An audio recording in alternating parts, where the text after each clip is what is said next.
Hey everyone, and welcome.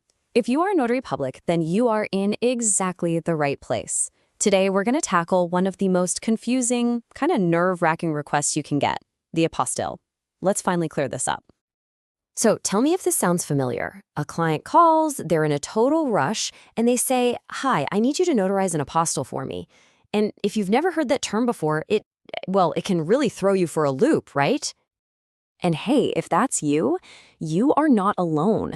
It's one of those words that just sounds official and important, but it's not at all obvious what your client is actually asking for.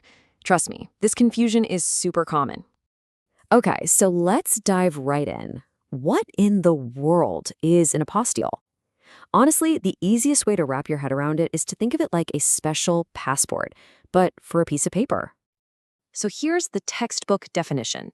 An apostille is a certificate. Now, it's not the notarization itself, but it's a whole separate certificate that gets attached to your notarized document. And it's issued by a much higher authority, usually your Secretary of State. Its whole job is to prove that your document is legit for use in another country. This passport analogy is just perfect, so let's really run with it. You know how your passport proves to a foreign government that you are who you say you are? Well, an apostille does the exact same thing, but for your paperwork.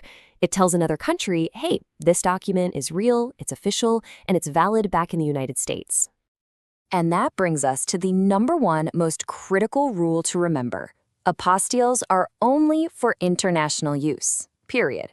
If a document is just going from, say, California to Florida, it never, ever needs an apostille. If a client asks for one for domestic use, you know right away there's been a misunderstanding. You're going to see these requests pop up for some pretty major life events. We're talking about things like international adoptions, people getting married in another country, students applying to a university overseas, or even big companies signing business deals across borders. Anytime official paperwork has to cross an international line, an apostille might be part of the deal. All right, so where do we fit into this puzzle? This is where a lot of notaries get tripped up. Our role is absolutely essential to the process, but probably not in the way you might think. We're the guides, the facilitators, not the ones who issue the final document. Let's just get this crystal clear, because it is the most important thing you'll hear today. We, as notaries, do not and cannot issue apostilles. That power belongs to the government, like the Secretary of State's office. Saying you issue apostilles isn't just wrong, it's a really serious misrepresentation. So what is our job then? Well, you can break it down into three key parts. First, we do what we do best, perform a perfect notarization on the original document. That's step one. Second, we can be the knowledgeable guide who explains the next steps to a confused client. And third, we can offer a service to facilitate the process, acting as a courier to handle all the legwork of getting the documents to and from the Secretary of State for them. Okay, so you're feeling good, you've got this down, and then, of course, there's a twist. Not every country plays by the same rules, and it all comes down to something called the Hague Convention. So here's where it can get a little tricky. If the document is going to a country that's part of the Hague Convention, awesome. The process is standardized and relatively simple. They accept the apostille, and that's that. But if the country is not a member, things get way more complicated. The document has to go through a much longer process called legalization, which can involve a bunch of different government agencies and even foreign embassies. It's a whole different ballgame. And trust me, this is not just a tiny detail. Knowing this difference is everything.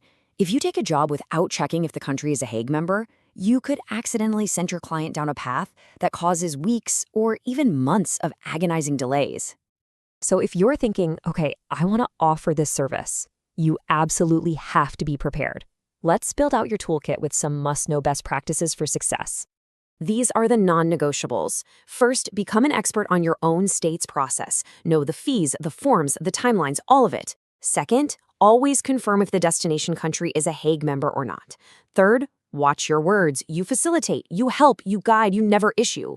And finally, be obsessed with organization. You're dealing with people's original, often irreplaceable documents. They're trusting you completely. Look, the bottom line is this. You cannot just wing it. You have to put in the time to really learn this process inside and out. Guessing isn't just bad for your client's important plans. A mistake here could do serious damage to your professional reputation. Now, I know this can all sound a little bit intense, a little intimidating, but I promise you, once you get the rules down, what seems like this big, scary problem actually turns into an incredible opportunity for your notary business. I mean, think about it. Offering to facilitate apostilles is a super valuable service that makes you stand out from the crowd. It opens up whole new streams of clients, like law firms or adoption agencies, and it positions you as a true expert, the go-to person who can solve a really complex problem. So let's end with our new mantra. This is the big takeaway. We never issue apostilles. We are the guides. We are the facilitators. Our job is to take a confusing, stressful, international process and just make it easier for our clients. See? This whole apostille thing doesn't have to be so scary. Once you have the right knowledge, you can turn that confusing phone call into a chance to be a hero for your client and to seriously grow your business. So the only question left is, are you ready to become that problem solver?